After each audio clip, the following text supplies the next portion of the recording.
I walked people through it yesterday, but I wanted them to hear it from the horse's mouth. So let's start here. How long you been in the Dallas area? How long you been a Mavericks fan? And what compelled you to unpack all of this? People found the theory interesting, and the theory is this. The Luka trade is not explicable as a basketball move. Outside of Charles Barkley and Kendrick Perkins, virtually no one thinks this is a sound basketball move.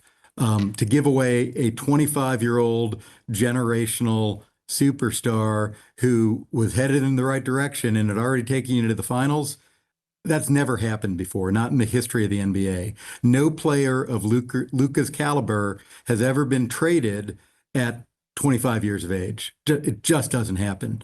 So if it doesn't happen and it doesn't make sense from a basketball perspective, what's really going on here?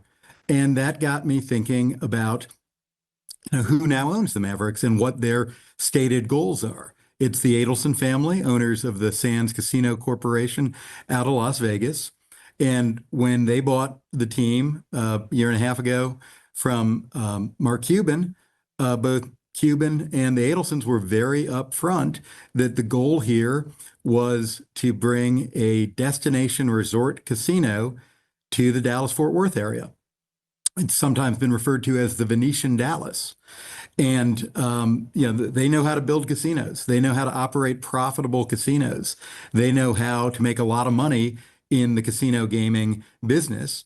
And Texas is the largest untapped market for casino gaming in the entire United States.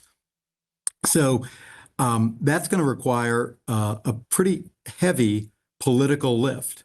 It's going to require changing the Texas Constitution, and that requires the Texas legislature to approve a constitutional amendment that then goes to the voters. For the last 3 sessions, the Adelson family and Sands Casinos has been really aggressively pushing a casino legalization bill in the Texas legislature. And they've done everything you can think of. They have hired legions of lobbyists, literally about 100 lobbyists in Austin to push for this. They are tremendous donors to Texas politicians. They are literally the largest donor to our governor, Greg Abbott. They are running commercials in your local newscast and local programs promoting the idea of destination resort casinos in Texas. But it's not going to happen in this current legislative session that started in January and ends in May. The smart money in Austin is that bill is not getting through. No way. So they've tried the carrot, and when the carrot fails, what's left but the stick?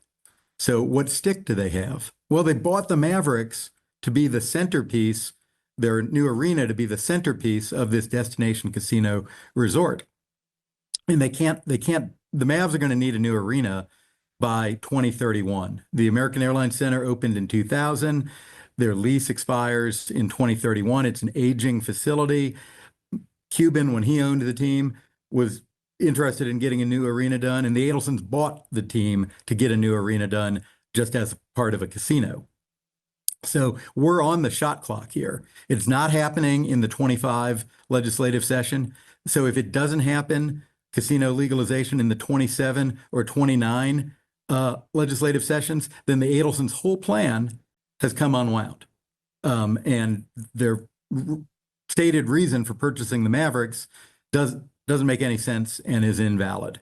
They stated at the time that they bought the team from Mark Cuban that the primary goal was to build a new arena and put a casino attached to it or make a casino a part of. They've been out of the closet about that goal. Absolutely. And is there a possibility that Mark Cuban sold them the team because he knew he didn't want to be the villainous owner that maybe had to use the team as the stick to force this to happen?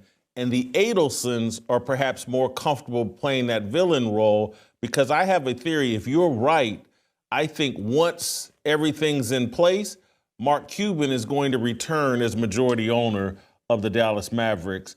the Adelsons will be the bad guys that are sitting around collecting all their casino and gambling money, and they'll be perfectly fine being the bad guys, while Mark could be the returning conquering hero.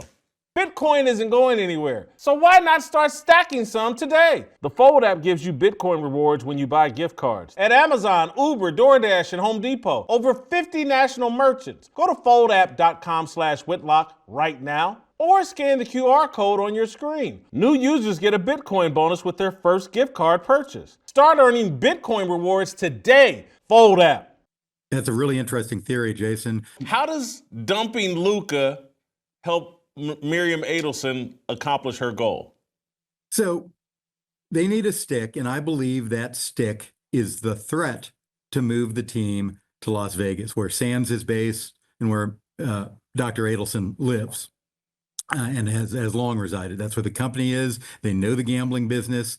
They are, one of the preeminent companies and preeminent families in Las Vegas. So I don't believe they actually want to move the team. I think they want to build a casino arena in Dallas, Texas, or suburban Dallas, Texas. But they need a threat to get this bill through the Texas legislature. And the threat is to move the team to Vegas, or at least not yet. That would be the threat in 27 or 29 in the legislative session then. If you don't approve this, we have no choice but to move the team. Now, nobody would take that threat seriously if the Mavs are riding high. And the Mavs are riding high, or were until 36 hours ago. They had a finals appearance last June. They'd been to 2 of the last 3 Western Conference finals. They had a generational superstar early in his career, 25 years old, and they had built a really good roster around him. The Mavs were going to be a competitive franchise for the next decade, maybe longer, barring catastrophic injury or something like that. They were in a position to have a decade-long run of success. And teams that are on a decade-long run of success do not move. They do not move because their arena is full, and their TV ratings are high, and their merchandise is selling, and people are wearing it, and they have plenty of season ticket subscribers. Team riding high does not move. And even if they want to move, the NBA Board of Governors would say no to that. So people have said it's a little bit like the plot of the movie Major League. It is to an extent, but it's not about actually moving. It's about having a viable threat to move. So coming in 27 or 29 to that legislative session, the Adelsons want to be in a position to say to the Texas legislature, you either okay gambling this time, or we are taking the team to Vegas. And they don't want the legislatures who are they are using that stick on to say, well, the NBA Board of Governors will veto that. And you would never abandon the 4th largest, perhaps by then 3rd largest media market in the country for Las Vegas, which is the 40th largest media market